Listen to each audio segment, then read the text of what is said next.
31. My favorite part. Sure.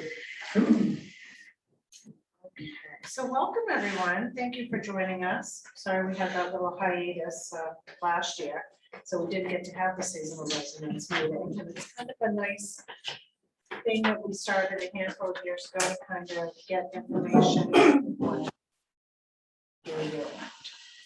So we will start the meeting with a pledge of allegiance. Pledge allegiance to the flag of the United States of America and to the republic for which it stands, one nation, under God, indivisible, with liberty and justice for all. So thank you to everyone who's joining us remotely and those who are joining us in person. So the first thing we're going to lead right off this morning. This evening, if it was 6:30 in the morning, I would not be this way. But we're gonna let Anthony, the town manager. All right. So thank y'all for being with us this morning. I'm gonna take my phone here just so I This can. morning, he said. I said it too.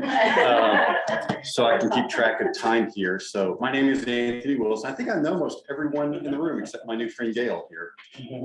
But thank you guys for coming. As Melanie, let me do introductions here. So for those of you who don't know, this is Melanie Jewell, and she is our select board chair. And we have with us as well, Barbara Allen, and she is our newest member of the select board, just elected this past March to a 3-year term. And we have all of our department directors here as well. They'll all get a chance to talk with you for a few minutes this evening. And if you have questions, please feel free to answer questions. I'm going to let this person into the Zoom real quick. But as you might imagine, this past year was a challenging year, as it was for everybody. But I am happy to report that throughout the whole pandemic, we still managed to provide all the services that our municipal government is charged with providing. And you're going to hear from the people tonight who were in charge of providing those services. You know, we shut down the town office just for a very short period of time, but then we opened it back up and had all the safety precautions that everyone is aware of. And I'm really happy to report that our town office did not, at least as far as we know, was the source of no infections. Our staff, nobody on our staff ever contracted the virus. Once the vaccines were offered, everyone readily got the vaccines, and those were all good and positive things. And I think it's because we realize we're not only protecting ourselves and our family, but we're protecting our community when we take those sort of steps. And it was very important to us that we provide services, but do it in a safe way. And one of the safe ways that we do that is simply by getting vaccinated. And so, you know, we see what's happening with the caseload right now, and sort of how we proceed is yet to be determined, but I have full confidence that we'll meet the challenge just as we did in 2020. So I'm just going to touch on a few brief things that other people here are not going to touch on because they've all got their areas of expertise. But I want to talk about work on 3 different ordinances, both from this past year and moving into this coming year. The town in March approved a moorings ordinance, which in essence prohibits people from staying overnight on houseboats on our lakes. And that was meant to address several different issues, not the least of which is an environmental issue on our lakes. And then it limited the number of moorings that someone can have in front of their property. And that was simply to ensure that we didn't see a mushrooming of moorings on our lakes or that it started to impede navigation in any way. And so from that effort, we had an ad hoc committee, a moorings committee, that when that effort was done, everyone, I think, sort of realized that the lakes are our greatest natural resource, and we needed a committee dedicated to those and making recommendations to our select board about ways that we can best protect and preserve those lakes. And so now we have a lakes committee. They've just started here recently. Dick Greenan, who is the chairman of our dams committee and is here tonight, spoke with them a little earlier this year about the operation of the dams. And so they're really on a fact-finding mission right now to determine what they might be able to do to best serve the lakes and make some recommendations to our select board for the board to consider. We also just very recently wrapped up a rewrite of our subdivision ordinance. That ordinance was initially written in 1988 and has been updated a few times since then, but it was badly out of sync with state law. And now we've got a proposed ordinance that we're going to put to the voters in March. And we'll be asking you, those of you who are full-time residents, to approve that in March.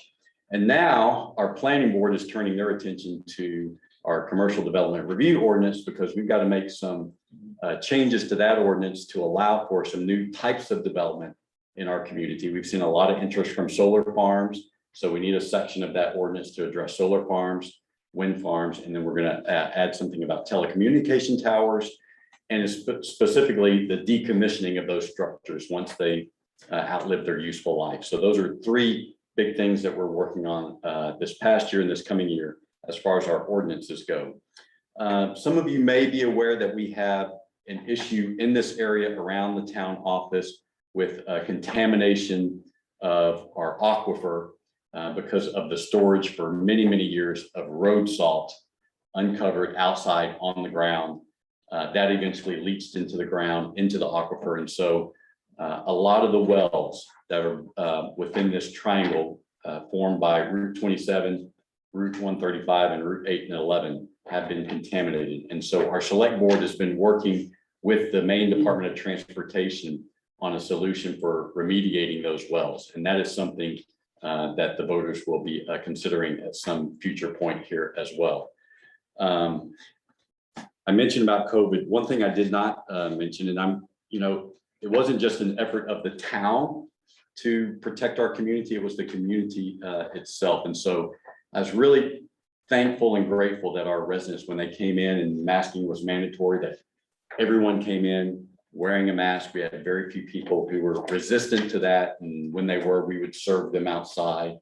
And so a good thing for our community as well. And I'm happy to report, I checked this morning on the internet, Belgrade has 79% vaccination rate currently. So considering what's happening in other parts of the country, that's pretty outstanding. So on your agenda, I did fail to include one person. So I'm going to go ahead and let Dick talk about the dams, because I know some of you have great interest in the lakes and lake levels, and he is our best person to talk about that. So Dick, you want to talk a little bit about the dams? Any questions on dams? No one's complaining this year. I was just gonna say, nice job getting those lake levels. Thank you. up. We all I did the know it rain was dance. Now you can turn single-handedly. off the rain dance. Yeah, we got plenty of water. Great Pond is up 2.5 inches above full. We had the gates open up in Long Pond and Great Pond for about a week. We just had so much water. Long Pond was 5 inches above full pond. And that means you've got this 100-foot long walkway. And if you were on that walkway fishing, it would be 5 inches up on your ankles. So we had plenty of water. So we've since opened the gates to get them back down. And our optimum in the summer is, the DEP says that you can't go above full pond. But we stretch it a little bit to 3 inches above. With the 3 inches above, we won't flood out anyone's dock, and we won't flood out any loonness. And it gives us a little bit more fudge factor in another year of drought. And this is another year of drought. It's not, this is our 6th year. It's not as bad as it's been, but it's still different parts of Maine, central Maine, western Maine are really hit. So we want to keep what water we can get. So we are in our 2nd year of the Wings Mill remediation, which we've already spent 110,000. We have another 90 to spend in the next probably 2 to 3 weeks. So we'll be putting up a copper dam and fixing the gate portion of the Wings Mill. For those of you that have been down there. So Dick, for people who aren't aware, explains the waterways impacted. Yeah, Great Pond drains out through the village dam by days into Long Pond. And then Long Pond drains out 9.5 miles down from Days at the Wings Mill Dam. And that drains into the Belgrade Stream, which is about 8.25 miles long and ends up at Hammond Lumber and goes into Messalonskee. Okay, and then the next dam is the Oakland Dam, and that's run by Essex Hydro. And that's part of our dams organization, but Essex Hydro runs it because they generate electricity with it. So, and they are about 3.5 inches down below full pond right now because they're generating electricity. So, so we'll be finished by probably the second week of September with the dam at Wings Mill, which again drains Long Pond. And so we won't have any more leakage. And so the complaints now will be coming from Messalonskee residents. You see, they've been getting all of our leaking water in the Wings Mill Dam, and now they'll be complaining because they're not getting the water that they used to get. But we'll have the water. But we'll still give them some water because we need it. It's still leaking a little bit. So otherwise, we're in good shape this year. I mean, Mother Nature has given us the long-term starting this past spring until October was supposed to be an average of 26% less precip, just like the last 5 years. Not been the case. We're supposed to be getting 4 inches of rain a month. And the last 2 months, we've been getting about 2.5 inches. And it seems like a big deluge, right? We're getting all this rain. It's still just slightly less than half of what we're supposed to be getting. So we've been spoiled by the beautiful weather the last couple of years. So, any questions? Last or 2 years ago, we had about 90 people here, and I think 88 of them were complaining about the water levels. That's why we wanted you here. Yes, so this is good. So, any questions? If not, you have our numbers and just contact the town. We'll be happy to answer your questions. And no more praying for rain. We're done. And so I will say, if you ever have any questions about the dam, please call the town office and we'll put you in touch with Dick. And one of the great things about Dick, who's a true public servant and volunteer, is he's very responsive whenever someone has questions or concerns. We have 7 people, like myself, on the dams committee who represent from the different 5 towns. So we have meetings once a month. We're open to the public. If you really have nothing else to do. Yeah.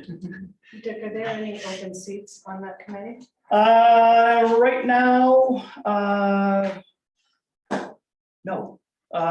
Sydney just had one and they just filled it. And we're on to Snyder, but right now there aren't any openings. But anyone that has a interest, put your name down, please.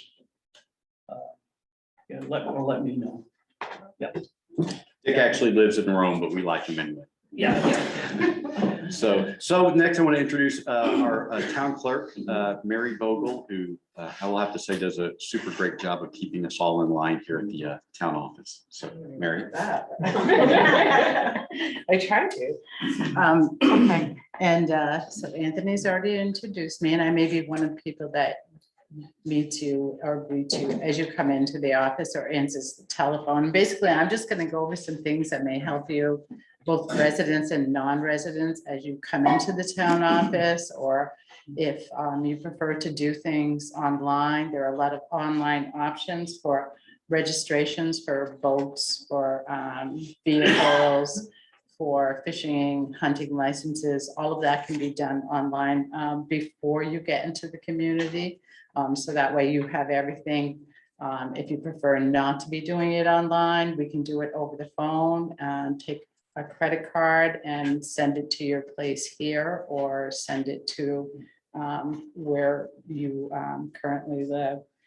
So I think that's it on that. So we do offer notary services here. So notary services are free to both our residents and seasonal residents. We do weddings if there is a need for wedding. And if you have anybody coming in from is looking to get married, and so applying for the licenses here, and we are registering dogs, so this is kind of a hard thing for everybody. So if you come into the community and you're here for an extended period of time, the law says that you need to register your dog here. And so just for safety's sake, we would like to have you do that. We're not going out to seek you out or anything, and your dog may have a registration from another state, and that's fine. But as far as Maine state law is, they would like to have the dogs registered here, just basically to know that the dog has had his rabies shots and that everything is up to date with the dogs. Another thing that I wanted to mention is that we have a senior resource committee, and I know a lot of family members have senior families that have been here for many, many years. And we're looking to get information out as far as emergency services and those kinds of things that are available to your family members.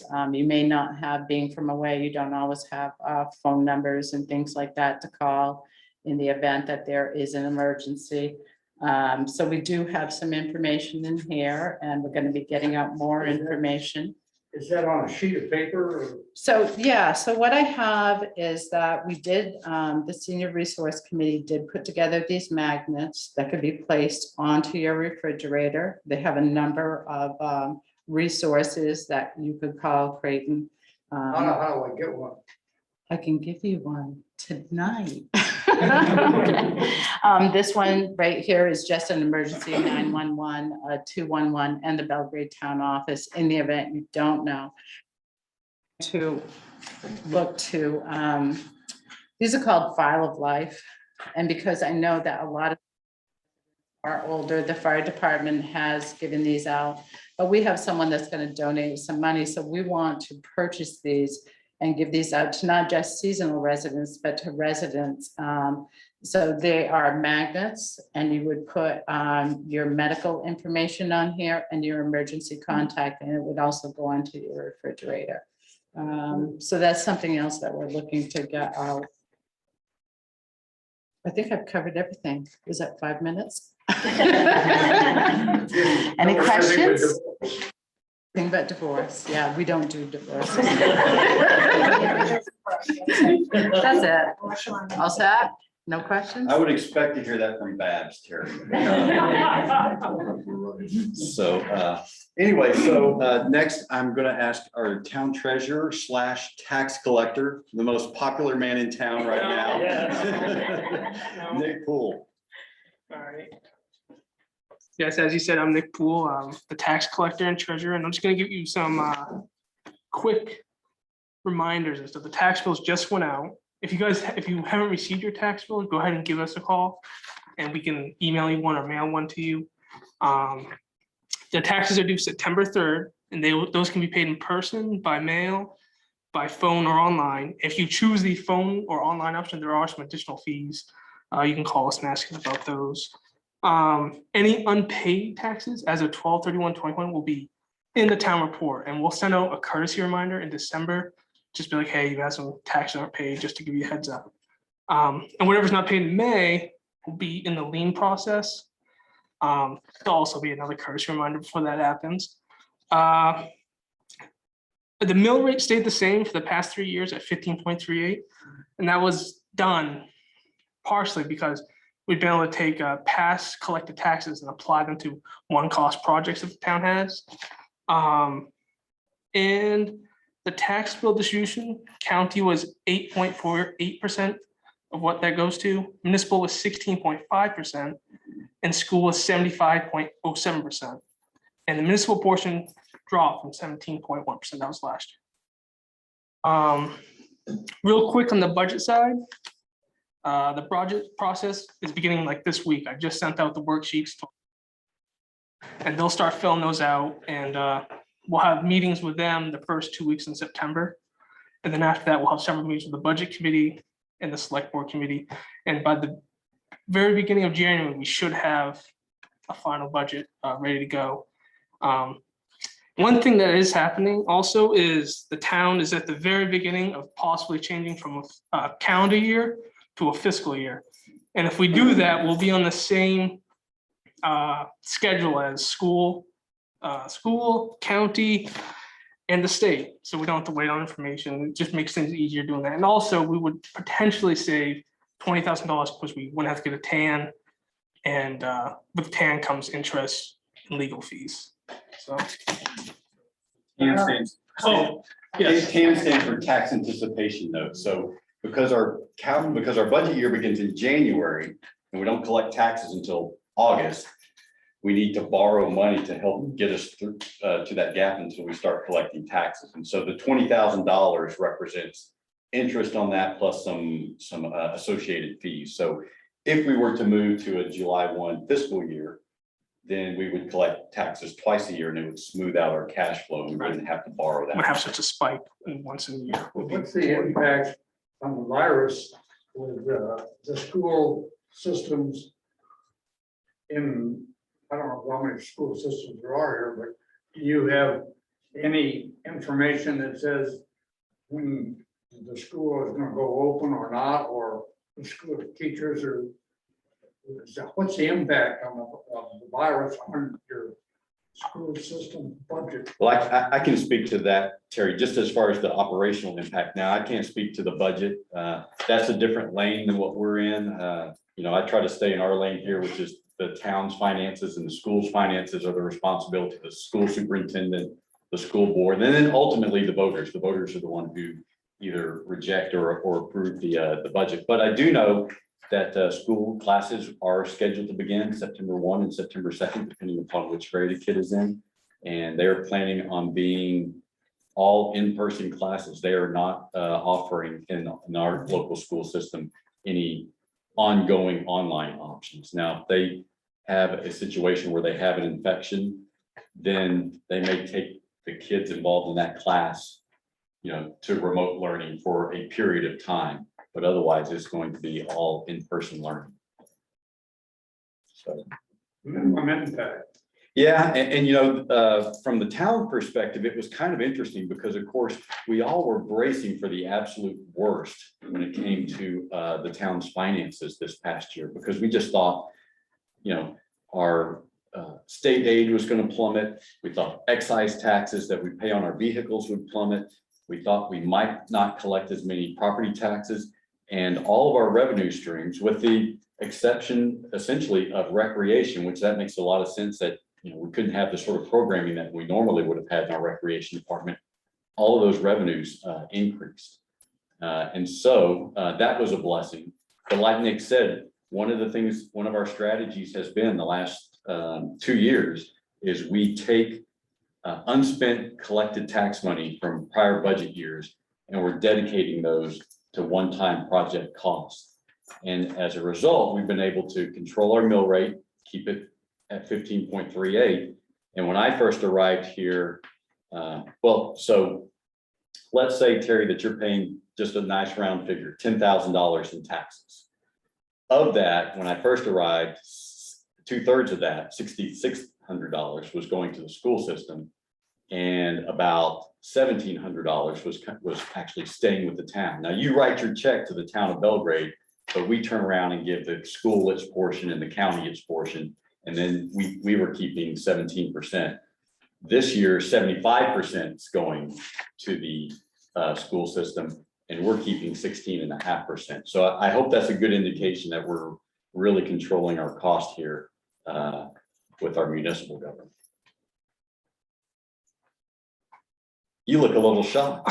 Well, 75% for school is not in my ballpark. I mean, I've never heard of that before, that high. Well, so if you look at your tax bill down at the very bottom, it will give you the distribution of taxes that are going to the school system, to the county, and to the town. I don't think there's any school system in the state that is less than 70-something%. right. The reality is we don't want to raise dumb kids. because they're gonna be running the town for us. So, Yeah, the next Nick Pool is out there somewhere. Don't want that. So thank you, Nick. I wanted to introduce next our fire chief, Dan McKenzie, and he's going to talk about our fire and rescue department. Hey there, everybody. Yeah, it's been a trying year, like Anthony mentioned about COVID. It's been hard on our department, going to calls, not knowing what you're getting yourself into. So in saying that, when we come, like say for a rescue or fire call, our guys are trained, the ladies, that they're gonna ask you specific questions of what's going on in the household. And that is in turn to teach us what we're gonna put on for our gear. At a minimum, we're gonna be coming in with goggles, a mask, and gloves. If there is a positive COVID case, then we'll probably have a gown on too. This is all put to us by Maine EMS. So we've had a few calls where people say, hey, hurry up, get in here. Well, we need to take that extra time to make ourselves safe, so you're gonna be safe. So just be patient with us. And I know it's been hard for everybody else, but it's been really hard for us on different situations. It's gotten a little bit better now, but it's still, we're still taking precautions and stuff today, even today, we had gowns on. Let's see, a few other, one of the big thing is a lot of people are starting to call the fire station if they have a call. Please call 911. We have 2 full-time people now. This was passed last town meeting, and we hired a second full-time person, which Rome is paying for half of that person. So Monday through Friday, from 8 in the morning until 6 at night, somebody's gonna be on duty. Rome on covering rescue calls during that time. Fire calls is a different mutual aid group. If it's a structure fire, we're going that way anyway. And then on the weekends, from 8 in the morning till 8 at night, they're on call. Both of them live in town, and they'll be covering Belgrade and Rome. At nighttime, it's the volunteers that are covering everything. And with everything like today's world, volunteers are on a decline, and that's why we've had to hire some more full-time people. And working towards that, we've started a building committee to work on a new depot station. So right now, most of the time, the full-timers are in the lakes. Well, if we have to go to North Belgrade, it's a longer travel time.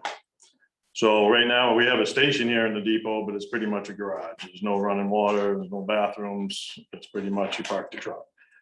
So we got a committee going on that. We're looking for land. We have one option now, and maybe 2 options, but we're still in looking if somebody's got land.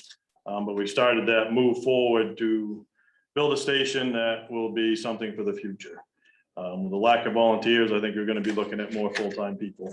That's just the way it is. I think our average age probably now is, last time was probably 55 years old on our department. So I think 10 years from now, a lot of those guys are going to be retired, and we don't have that many people coming up, the younger generation. Hey, so Dan, there's a question here through the chat. And it asks, how would emergency services be provided to seasonal residents living on islands? We've been on point for 35 years and haven't had to use them yet, but would like to be prepared. Still call the 911. We're set up with a brand new boat from a donation from last year from Betty Wells. We ended up buying so it has a new boat, new motor. We have all the safety gear. I mean, granted, it will take us a few minutes to get going, but the marine is also very good. Sometimes we'll just send 1 or 2 people down there to get started while we're getting our boat in the water. If it is something on the island too, we're also calling mutual aid. Oakland's got a boat. Sydney leaves their boat on Messalonsky full time.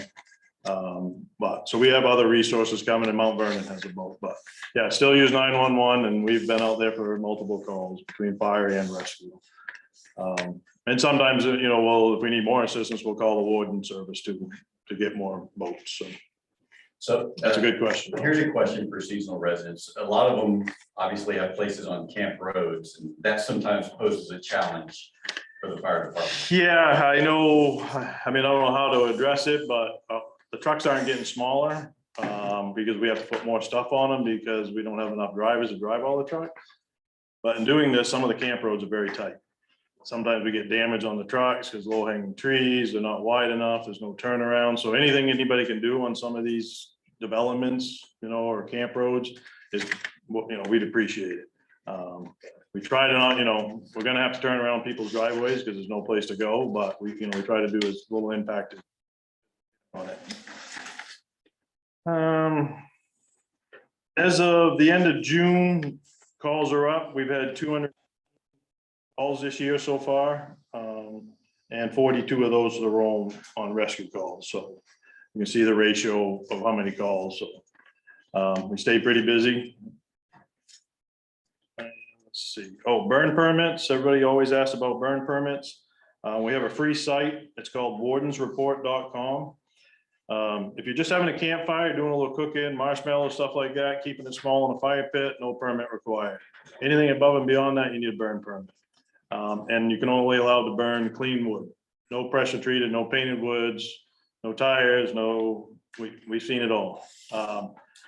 And the biggest thing, even if it's a little bit bigger than a campfire, it's nice for us to know where it is, because somebody will drive by, hey, there's a fire, and call it as a structure fire, and ends up being a campfire. Well, we have all these trucks come in for structure fire. So if you get the permit, I'll say, no, geez, we get it on our phones, on a text.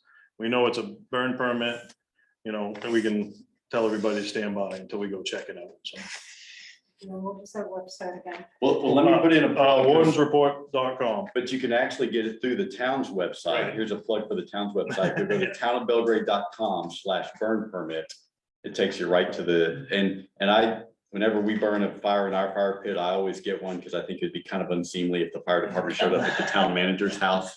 And it's just nice to know, we know what's going on, and somebody's driving by, the phone, people call all the time, so we just. But it takes that long to get And a it's burn free. permit. There is one, and we get a lot of call for it. State of Maine has one. They charge $7. But we use this program. We even have the state one. You can't even get one on. One, it saves you money, and two, it's a little harder to do. I have more control over this than the full timers do, as I can turn it on and off during the day. And monitor it easier. So one last thing I want to say about our fire department is they were Johnny on the spot during the microburst and did a great job of ensuring that people were safe and trying to get the roads cleared as fast as possible. And when our facility maintenance director gets up here, I'm going to brag on him in the same regard, because he was part of the team that cleared the village over the course of just like a day or two. So speaking of fire and rescue, we've asked one of our citizens, Max Stokoe, to come here and talk about a special effort that's underway to recognize their sacrifice and service to the community. Hi, so I'm just here representing a group of residents that got together a couple months ago that wanted to honor all the first responders in Belgrade. And so we started meeting and talking about what can we do to honor the first responders. And so we came up with a two-phase approach. The first phase is, I don't know if you noticed, but walking in the town office here, the walls are kind of bare. And so we are in the process right now of taking photos of all our volunteer fire and EMS personnel. And we're going to hang up their photos all along the walls here, over 30 volunteers. Just to recognize them. And then the second thing we're doing is we've been talking to, we'd like to put up a memorial, an honor stone of some sort to honor past and present first responders. And so we've been discussing various designs and locations, and we're kind of in the final stages here. And we're gonna get the final pricings on various things right now. And later this month, we are going to meet and vote on a final recommendation that we will then send to the select board in September. And we'd like to do that so that we can put something on the town meeting warrant. But we'd like this to be a public-private partnership. And so we do want to get on the warrant because we do want some tax money to go towards that, but we would also like to raise as much money from private residents as possible. So if you are at all interested in donating to this cause, right now we have an account set up with the Belgrade Fire and Rescue Association. So if you're interested, you can send a check to the Belgrade Fire and Rescue Association, but you have to put in the little memo down at the bottom, you have to put First Responders Memorial so that they know that that money will go to the First Responders Memorial Fund. And you can either send it, they have a PO box, which I'm happy to give out if you're interested, or you can just bring it here to the town office. Bring a check to the town office and they'll get it to the Fire and Rescue Association. And the timeline is if we can raise those funds this winter, then we'll get the process going and hopefully have it erected and on display next summer.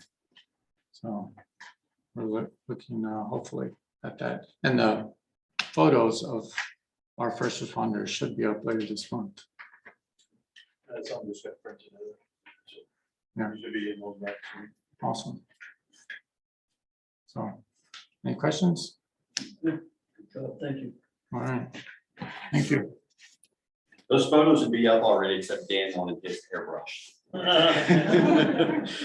So Kenny Scano is our transfer station director. We probably all know Kenny from our many visits to the transfer station. And one of the things I really appreciate about Kenny is he's always looking forward to find some other way that we can serve the community through the transfer station with some sort of new program offering. So I wanted to come up and talk about a few of those. How we doing? I've been told I talk way too much, so I'm gonna try to keep it down to just a few things that I could never, ever talk more than Anthony. There's just no way. So I guess I want to just touch on a few things that are kind of new and not as obvious when you come into the transfer station. Everybody knows about the recycling and, trash. You throw out your trash, throw out your metal, you're gone. There's a few things that we do that may not be as advertised as well. One of them is sensitive document shredding. We do have a free service, sensitive document shredding. So if you have stuff that you just want shredded, bring it on up, bring it to the recycle center, and one of the guys will be happy to help you out with that. Pet stuff. We do have kind of a partnership with the Kennebec Valley Humane Society. We collect any unwanted or unused pet food, kitty litter, bedding, toys, bowls, whatever it may be, and it's all donated to the Kennebec Valley Humane Society. They can always use, especially food. Lately, they've been overrun with bedding. Why, I don't know, but food and kitty litter is always a good one. So if you have any extra laying around, if you leave in town and you just want to offload it, bring it up, see me, and we'll take it. Clothes and shoes, we do take donations of clothing and shoes for a company, Apparel Impact. They're a veteran-owned and veteran-run business out of New Hampshire. We do have a bin up there for clothing and shoes. So if you have unwanted clothing and shoes, you dump it right in there and they'll take it off. We have a couple of, a definite new program is TerraCycle, and I'm going to leave these packets up here. If anybody's interested, it has our user's guide and some of the newer programs that we have here. TerraCycle is one of our newest things. We partnered with it's a recycling program. It's funded by manufacturers, and we're collecting Burt's Bees, anything Burt's Bees, pop sockets, which is old phone cases and stuff like that. We'll recycle all of that. Anything that has to do with BIC, school supplies, pens, pencils, packaging from pens and pencils, all of that stuff, and Gillette razors. Anything to do with any razor from any brand. But once again, if you guys are interested, come and grab a packet up here and it's yours. One thing we started doing this year, it was the first year, is household hazardous waste for summer residents. So a lot of people would come in the summer and you buy a camp or you have stuff leftover gas or whatever from the prior year. In July, we'll have a household hazardous waste every year that you'll be able to bring your stuff to the Reed Field transfer station. When that comes up, and we also do it in October. We are the only town that does it twice a year. So we do also do it the third week in October. So if you're still around the third week in October, you can bring it then. What else we got? Flags.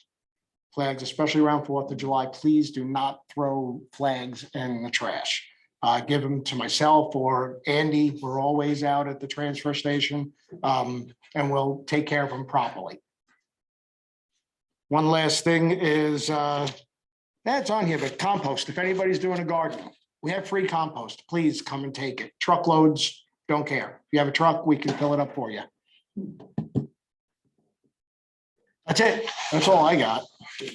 Yeah, and I just was gonna mention the household hazardous waste that you do need to have. You do need to register ahead of time. So Yes, you gotta show absolutely. you can Yeah, register you at do the need town to register at office. the town office. First 25 people that register are free, correct? At this point, yes. Well, we're doing one unit. The unit is five So one thing Oh, Kenny did thanks. mention, I'm gonna put this in his HR file because he didn't mention this, but we are also selling these recycling bags for $5 a piece, and they're made from recyclable materials. And so if you need a nice bag, And these bags on the front here, it gives you all the windows when you go up to the recycling center and what goes in each individual window, just a reminder as you're recycling where the stuff goes. so if you like a bag, see Kenny afterwards. There you go. No, Mary's taking them. All right, so next, you may not be aware that as seasonal residents, you may qualify to be buried in Belgrade someday if you meet some certain criteria. And so I'm going to ask our cemetery sexton, Chris Dutil, who's also our facility maintenance director, to talk a little bit about that and some other things related to our cemetery.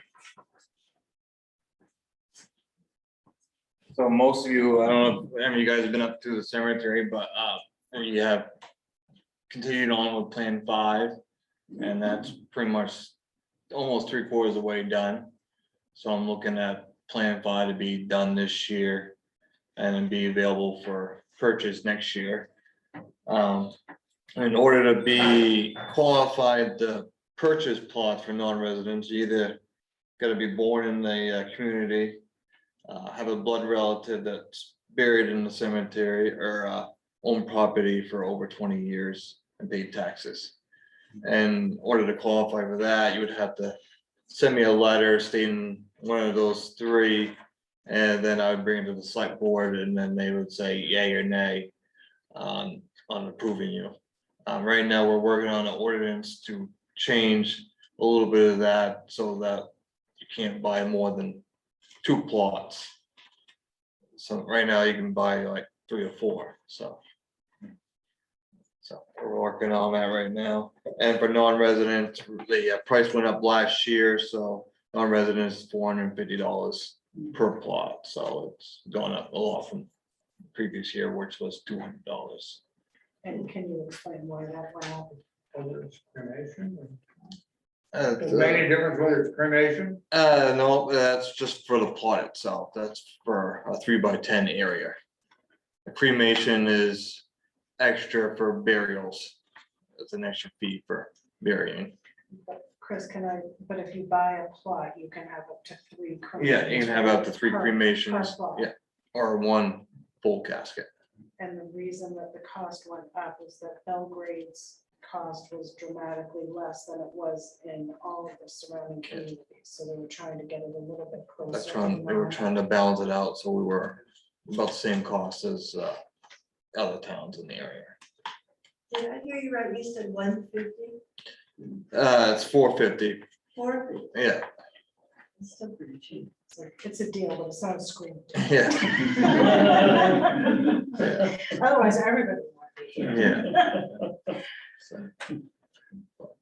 other than that, right now we got water running in the cemetery, but our wells were part of that salt contamination, so we worked with DOT on running a line to their garage, so we've been running water from their well. So we got water in that cemetery for flowers, so. Yeah. So as I mentioned a little earlier, when the microburst happened, Chris and his guys were among the first who arrived there on the scene and worked hand in hand with CMP, and the fire and rescue department and our tree services to get that area cleared up. So really appreciated the work that he did that day.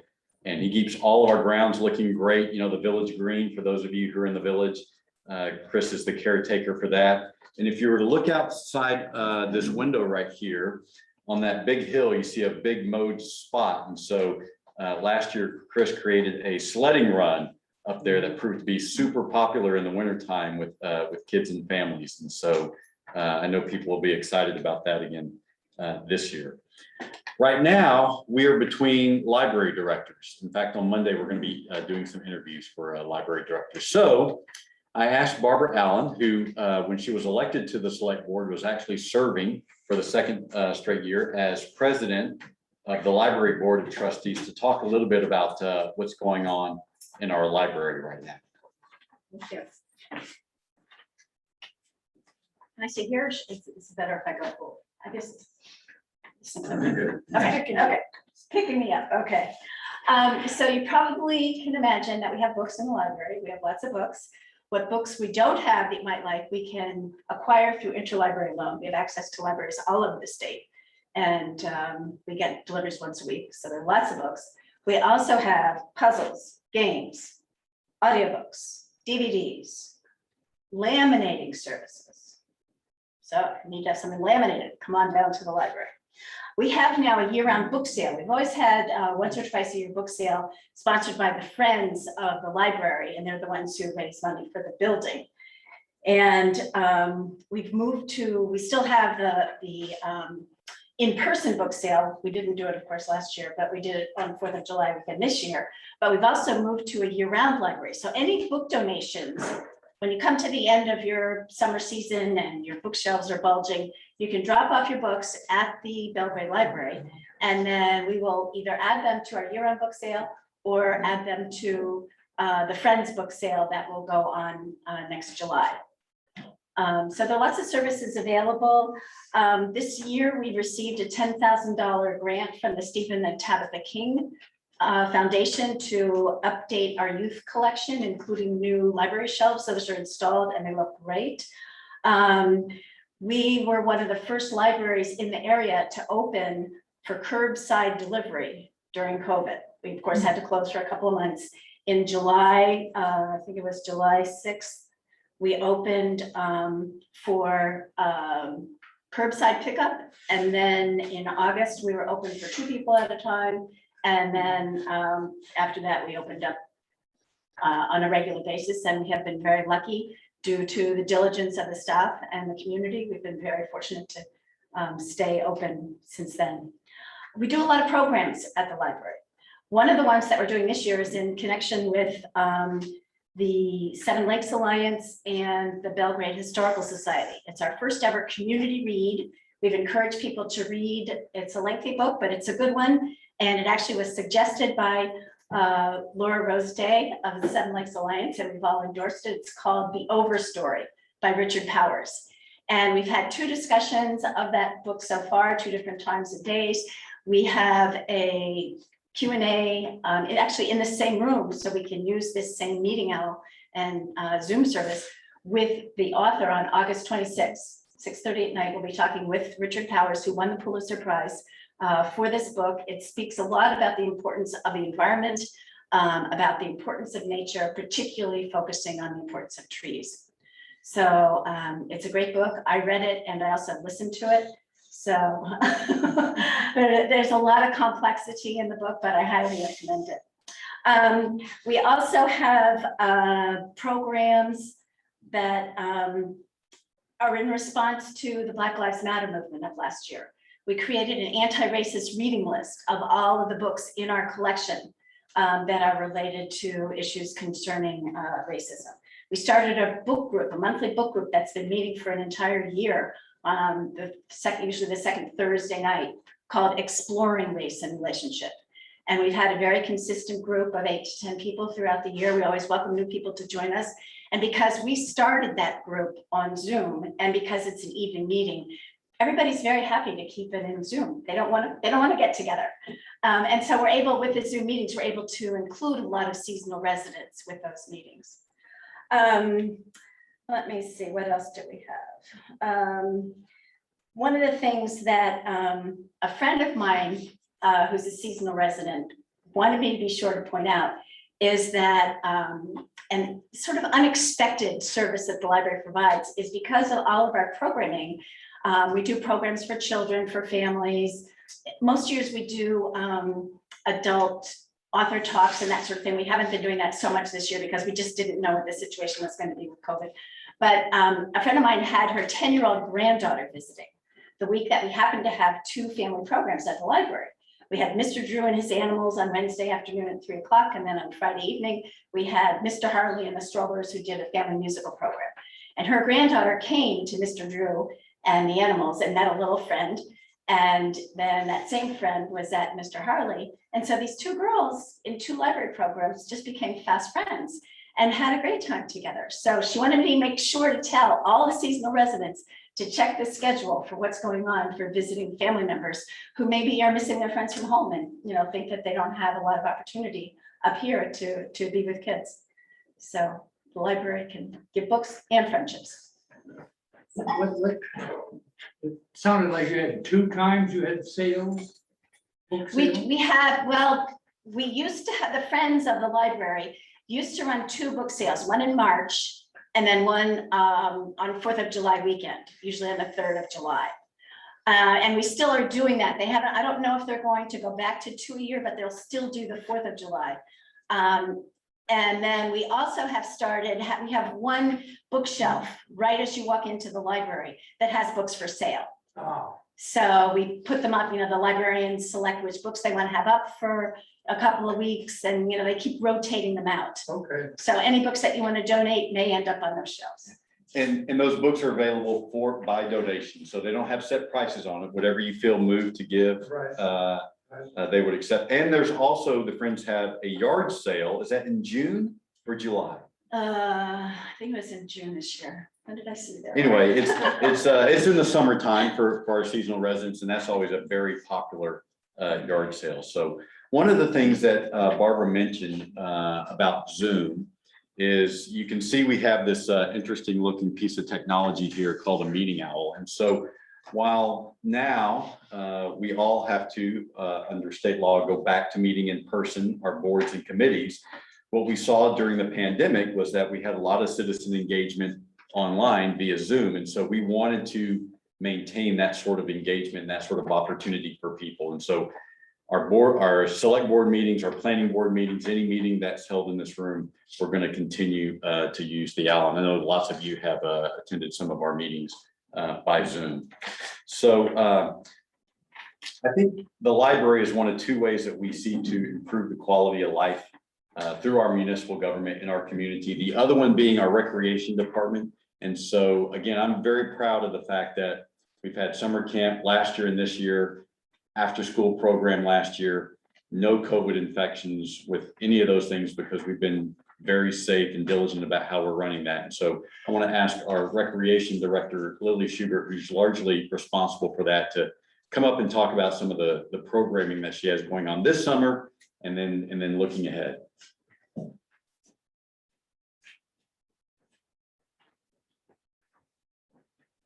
Hi, so yeah, as Anthony mentioned earlier, we were hit probably the hardest as far as programming and everything due to COVID.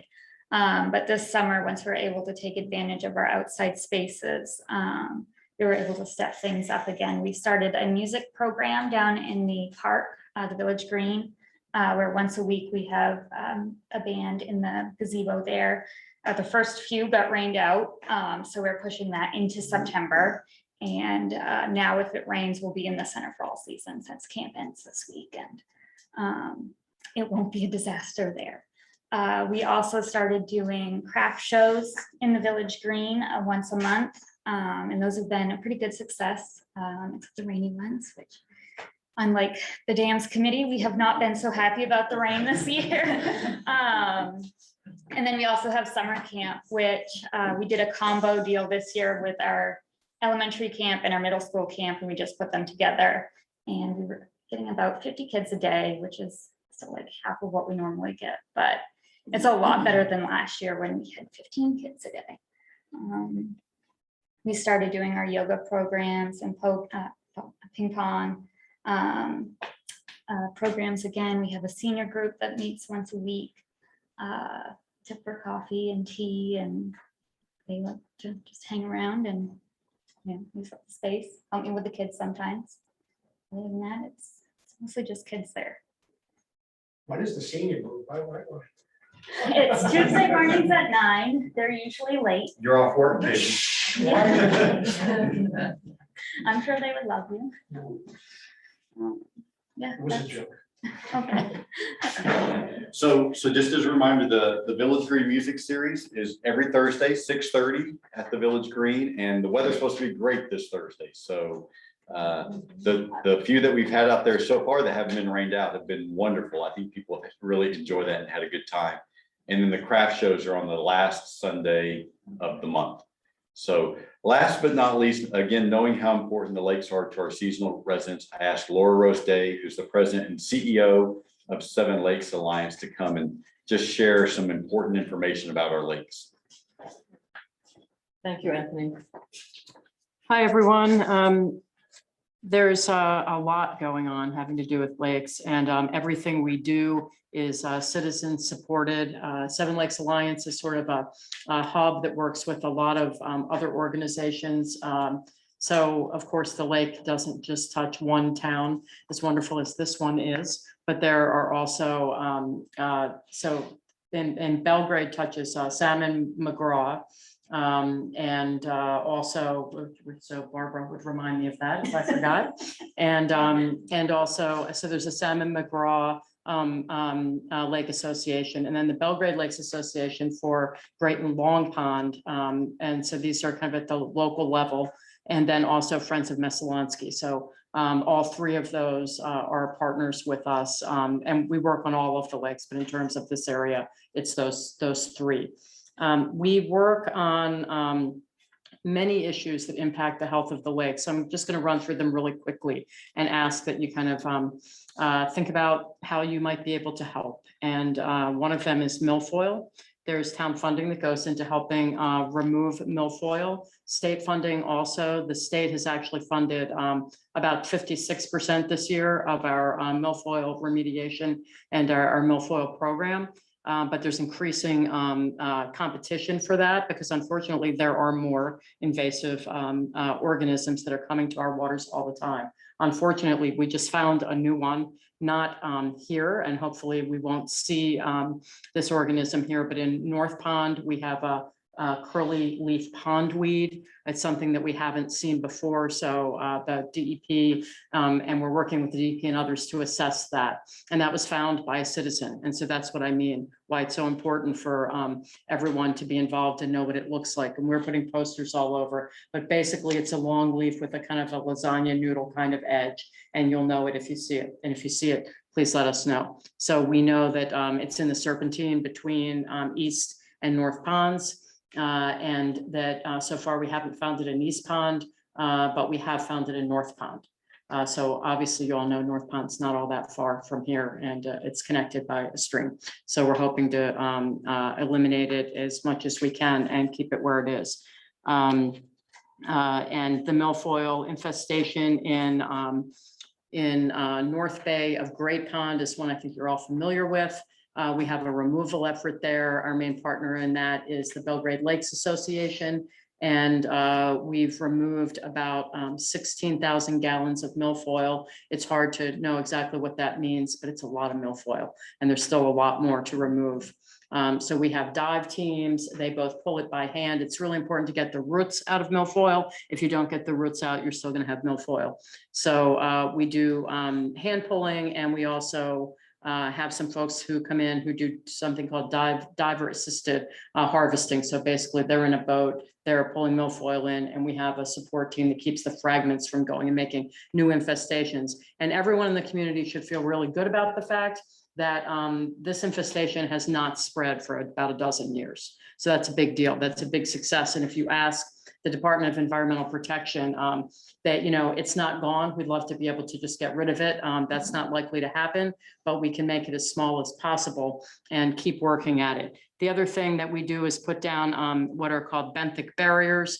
So it's basically you put a barrier on the bottom and try to basically keep the milfoil from growing. And we just started doing that last year, and we've had some success with that. So we're hoping that that will continue on a successful trend. And we're taking a lot of, gathering a lot of data to find that out, how it's working. We've put a lot of that down, and North Bay is still, we get questions about this. North Bay still has a restriction on going in it, and that's how we've kept it from moving everywhere else, is because you can't take a motorboat in and chop it up and have it go to other places in the lakes.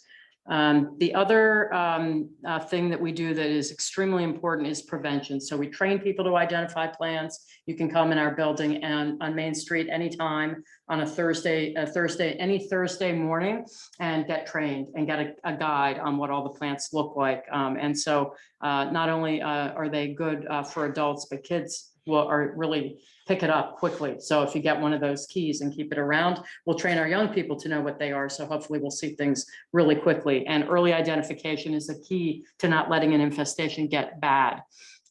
We also do plant paddles, adopt a shoreline, where people can basically keep their eyes on a certain stretch of shoreline. And our crews paddle the entire circumference of all the lakes to look for invasive plants each year. And then the courtesy boat inspection program, again, we are partners in that.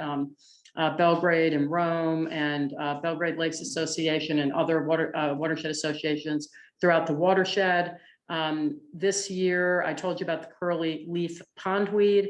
And that was not a great news story, but we also have stopped some very big variable milfoil, some invasive milfoil plants from getting into Long Pond. Courtesy boat inspector at the Long Pond boat launch kept that from happening. They found 2 big plants. They were able to stop them, make sure the rest of the boat was clean. We actually have another example of what we think might be this week. So I hope I'm not going to be reporting that that was also invasive, but it's really important work. And they have looked at more 6,500. They've done 50, not 6,500 individual boats, but 6,500 inspections, and they'll probably do well over 10,000 before the season is over. We do water quality monitoring in all the lakes. Erosion is the biggest enemy of the lakes in terms of the lakes turning green and getting toxic algal blooms. You may know that North Pond had a very bad algal bloom last year. Right now we're kind of keeping an eye on things. North Pond has had some blooms in some areas, but the hotter it is, the more likely it is that that's going to happen. You can come by really any time to find out about any of these. Youth Conservation Corps does erosion control, Lake Smart. You can get certified if you do things that are lake friendly on your property. And the last thing I want to mention is that the BLA did some watershed surveys you may have heard about on Great Pond and Long Pond. They identify areas of erosion problems. And we've now gotten, just in the last couple of weeks, we've been awarded what's called a 319 grant. So some funding that comes through the state, it's federal Clean Water Act money. We match that. And that is for like more complex projects like road projects and that sort of thing. And there is some town road money that in part is going to help match that to keep erosion out of the lake. So there's a lot, I know, but if you want to know any more, we're right downtown. Come on by anytime. Thanks. Yeah. So the Seven Lakes Alliance also does lots of educational seminars, including this afternoon on the septic system. And that's and that's BLAs and at Seven Lakes. Yeah. And it's all about partnership. So really get involved with the Lake Association. And Well, I keep getting confused.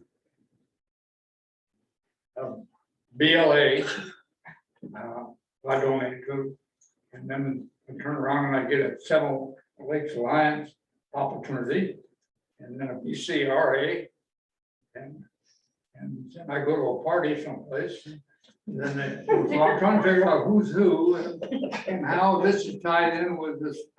You got a new committee that's So it's gonna go work with the lake people, and you are a lake person, but the VLA is the place in town, but it's a 708 Alliance, so also the place. So first of all, let me address the Lakes Committee. So their role is to serve as an advisory committee. The Lakes Committee, their, 7 Lakes Alliance. no, the town's Lakes Committee, their role is to serve as an advisory body on issues regarding the lakes to our select board. So that's separate and apart from. But they have to go talk to her shop. Well, no, so what we do is we do have discussions and dialogues with all of the lake associations, the Lakes Committee does, just to make sure that we're not focusing on any one single lake or body of water that, Messalonsky and Salmon Lake are just as important to us as Great Pond and Long Pond. And so I look at the Seven Lakes Alliance as an umbrella organization that serves all of our lakes. And then the different lake associations focus on individual lakes. So the Salmon Lake Association focuses on that pond. Friends of Messalonsky focus on Snow Pond, and the BLA focus on Great Pond and Long Pond, but Seven Lakes Alliance has a sort of a broader mission than all of those, where they're also involved, as Laura just said, with East Pond and North Pond. But your home office is in that edifice in downtown. Yes, yeah, and our home is right between Great and Long Pond, which makes it, so we try not to have a home lake, but we have a home lake because this is where we are, lakes, so. Yeah, and then for the BRCA, and the organization that basically built the MLRC and started the water quality and education, they came together, so there is. That was the land trust function largely, and I didn't talk a lot about land, but we do a lot of land conservation, and water quality protection is a key way we choose land. So if I want Rick Rack, who do I call? Or 7 Lakes. 7 Lakes? We did this summer. Okay, that's who you did. See, I did the BCRA. Oh, jeez. So, And they're probably In gonna past call years. you back. so, And call them sure. We had Art yeah. Pringle, right? Art Yeah, Pringle, yep, that's right. yep. okay. We threw a lot of information at you, but that's all that we have. But now's your opportunity. If you have questions for us, we'll do our best to answer those questions. Yes, I ma'am. have a couple, is that all right? Oh, yeah, absolutely.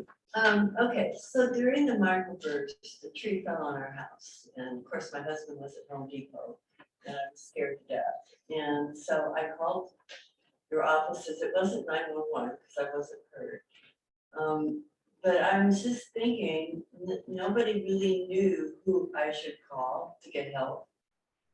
Maybe contractors or people who would remove trees quickly, you could keep a list here so you could refer people, because we've been here 28 years and the weather's getting more violent. And you're bound to have more trees fall and damage property. Let me think about how to address that, because I see the value in that. On the one hand, I don't want to be accused of favoring one business over another, if someone's on the list or But then someone's they not could on the sign list. up and ask to get on the list, and you could just make sure that they know what they're doing. Yeah, Anyway, that would be really helpful. Yeah. okay, Especially if somebody who's not used to all. Yeah. noise. And the other thing, is there anything that can be done about the speed of traffic between the Center for All Seasons and town? It's Well- getting scary to walk to town. Yeah. So Gail, I would suggest that maybe you attend next Tuesday night select board meeting, either here in this room or on Zoom, because the select board's going to actually be having a discussion about that. There's been a village resident who raised the same concern about speed through the village, and he's suggested a few ideas. And so the select board is going to be discussing those and considering, what, if anything, might be done about that situation. And we've also been in contact with the Maine Department of Transportation as well in regards to some of those Okay, issues. well, to help your case several years ago, somebody was killed coming out of the center for all seasons. I mean, we heard the crash and he died.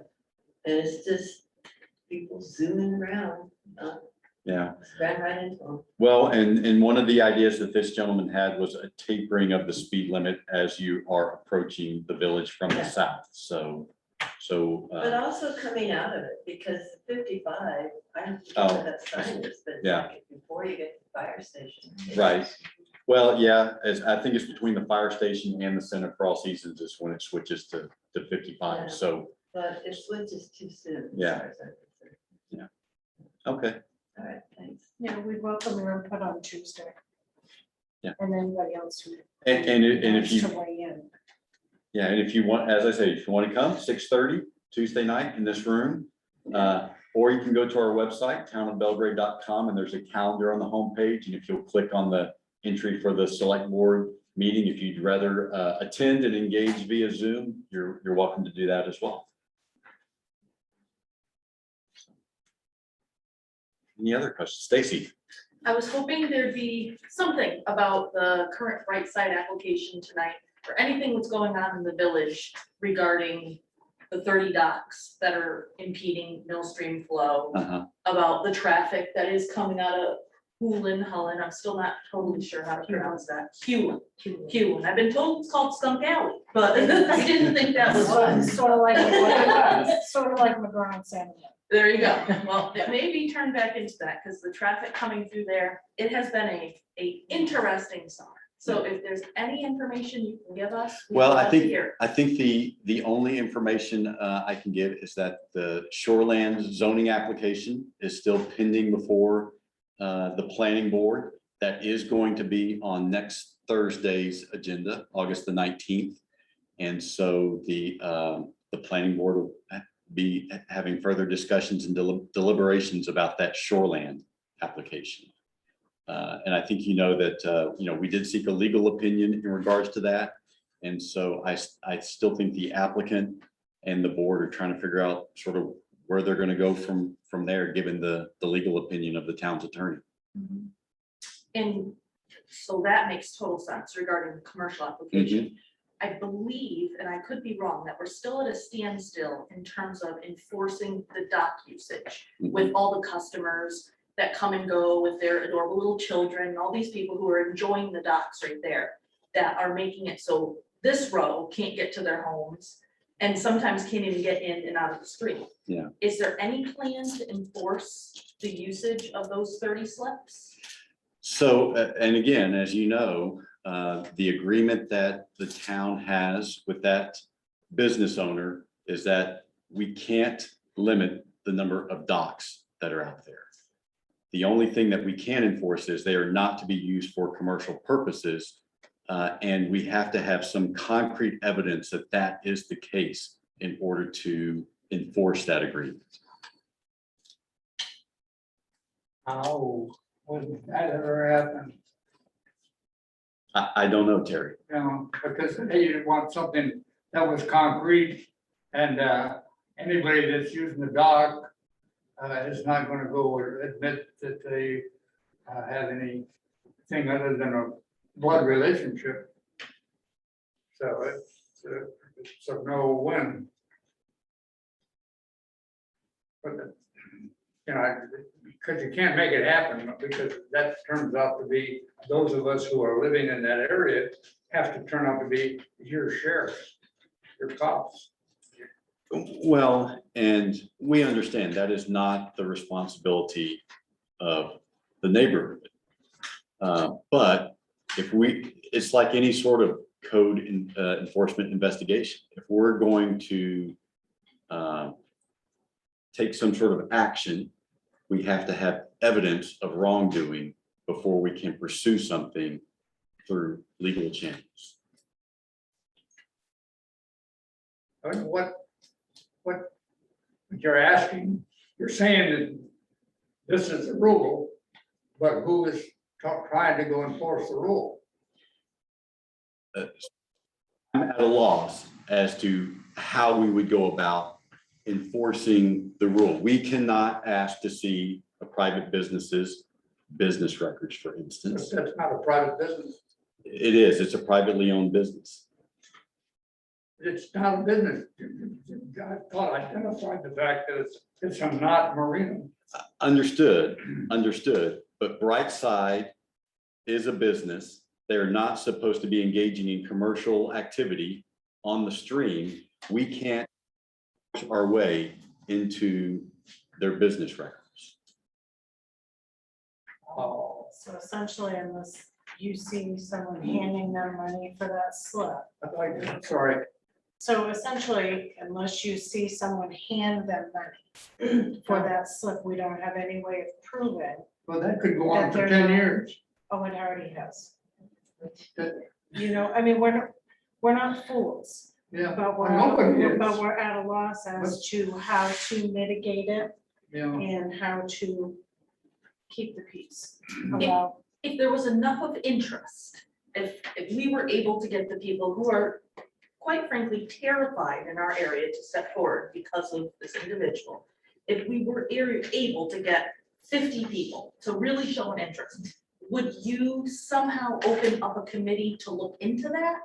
To look into proving that these are not just friends using 30 slips So, with cars lining Coolin Road on a Saturday yeah, and so Sunday? Stacy, I wouldn't want to commit to anything until we've gotten some counsel from our attorney. And that's another select person's meeting to ask for permission to talk to the attorney. Well, don't assume that the select board is in a vacuum. I mean, they understand what's going on and they've had discussions with staff and with the attorney. And so, but as far, I sort of equate this a little bit to the planning board process. And that as you and I have talked about many times before, is a very technical process. And so there may be a lot of public sentiment against a particular application, but that sentiment doesn't really come into play when the planning board is doing its work of determining whether or not an application should be approved within the boundaries of the ordinance. And I sort of see enforcement in a similar light, is that there may be a lot of public sentiment to say, do something, but I think we still have to operate within the bounds of the law and of the consent agreement that was approved by the courts. And so it's not just a matter of, people want us to do one thing. We got to make sure that we're operating within the bounds of the law. And that's why I wouldn't want to commit to anything unless we had a discussion with our attorney about what would be the proper and legal and appropriate thing to do. Does that make sense? It does. Okay. I'm just trying to punch down any sort of timeline, even if it's 3 years from now.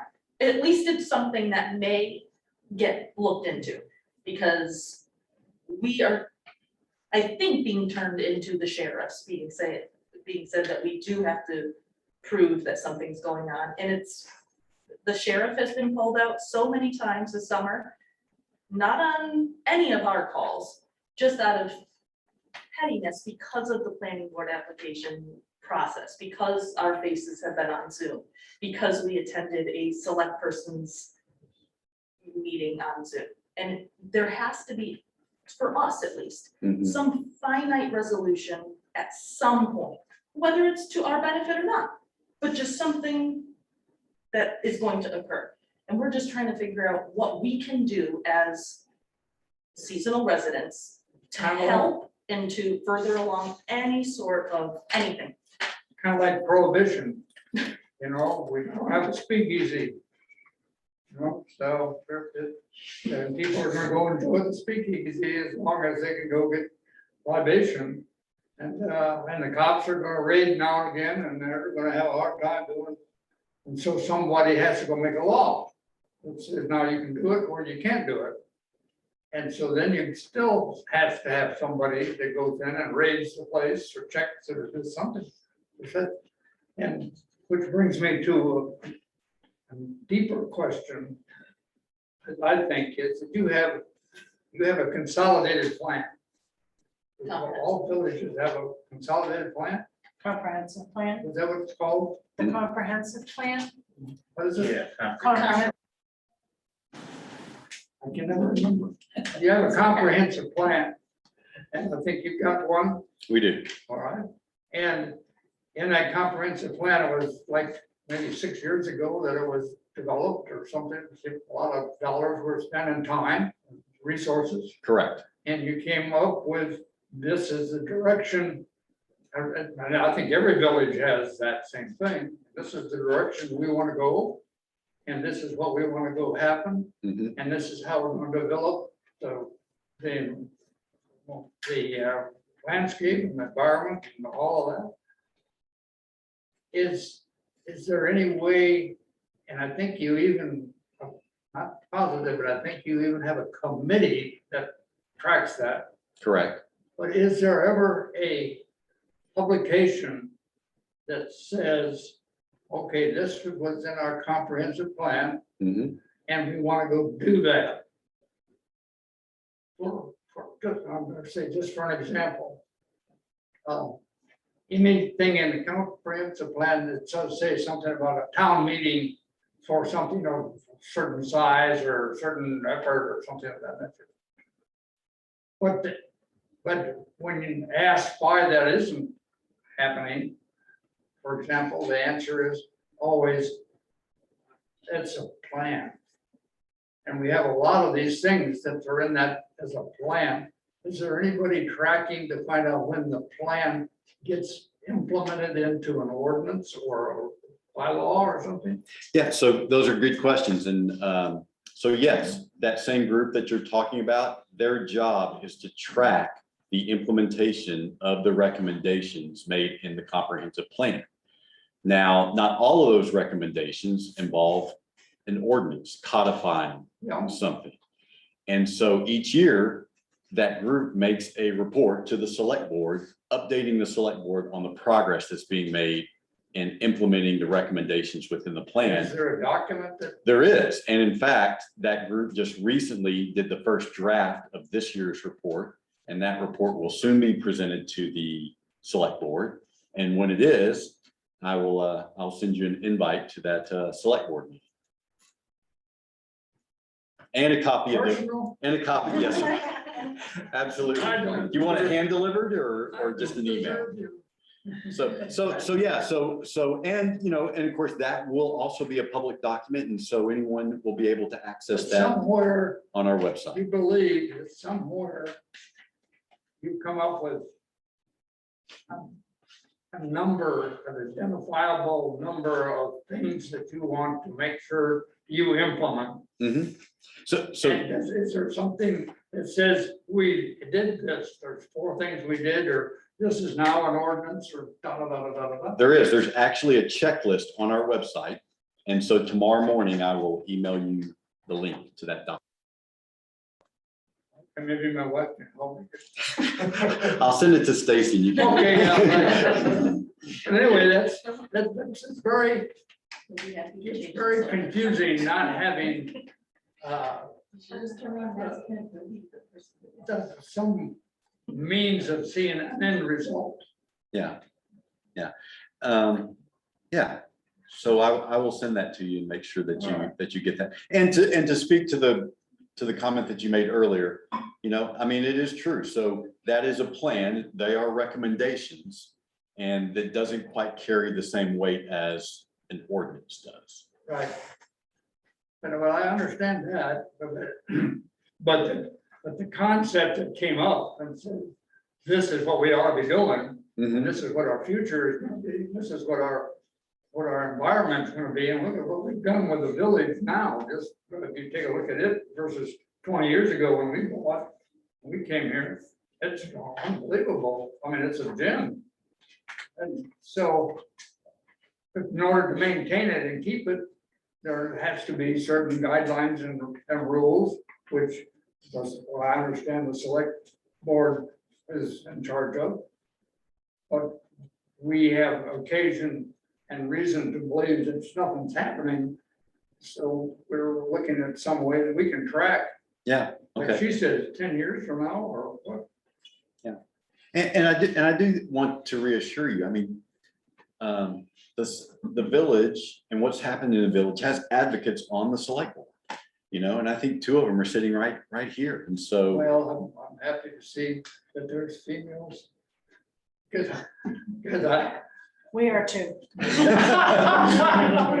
at this since 2005. I've said over and over again. So, We need more. because we males are easily intimidated. I know, I'm sweating right now, Terry. Go ahead, Olivia, change the Okay, subject. yeah. Has there been any discussion of having trash cans in the village green, like public trash cans or anything? There's always a lot of garbage there. Maybe we need to post more signs that say carry in, carry out. Yeah. So no trash. Yeah, there hasn't been any talk about that, but I like that idea, Melanie, that, you know, sort of like, you know, going in, if I'm gonna take a picnic basket or whatever down there, I gotta take everything back out with me. Says it on the sign, On the sign at the Village Green. and all the bars says it. Yeah, so one of the beauties of limited government is, you know, we're focused on some very specific things and we don't get too far over our skis and hopefully you don't have to pay quite as much taxes. The other edge of that sword is you don't have quite the level of service. So Chris's department, the facility maintenance department, is 1.5 people. And so they're responsible for, you know, maintaining all of the grounds and the facilities, and in the wintertime plowing our parking lot. So that can sometimes be a heavy lift. In the summertime, we give him 2.5 people. But otherwise, he's only got 1.5 people, and that can be a heavy lift at times.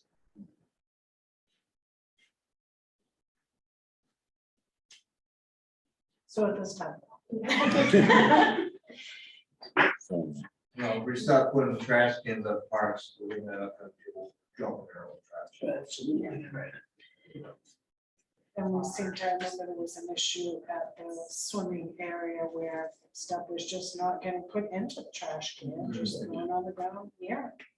that Chris raises a good point, because I do remember at times we've had issues at with the dumpster at the recreation center where people use that as their own private trash can. I guess because they don't like you know, going and visiting Kenny at the transfer station. That's actually another, It's what? is there Why? any reason why we don't have trash on Sunday or Monday? With lots of weekend warriors up here, and then we have to wait till Wednesday. So are we wrapping this up now? We so yes, Stacy, and it gets back to the same reason, you know, so Kenny has he's the only full-time employee at the transfer station, and then we've got 3 part-timers there. So Warriors. Weekend warriors, that's what it's called. That's the official term. Weird, I've seen you on a Wednesday, no? I wait. My smelly bag. That's okay. Come on in, just say present. well, we appreciate you guys coming this evening, and if you want to hang around and ask any one of us some questions, we're happy to accommodate. So thank you again. Thank you. Thank you. No bag sales, I guess.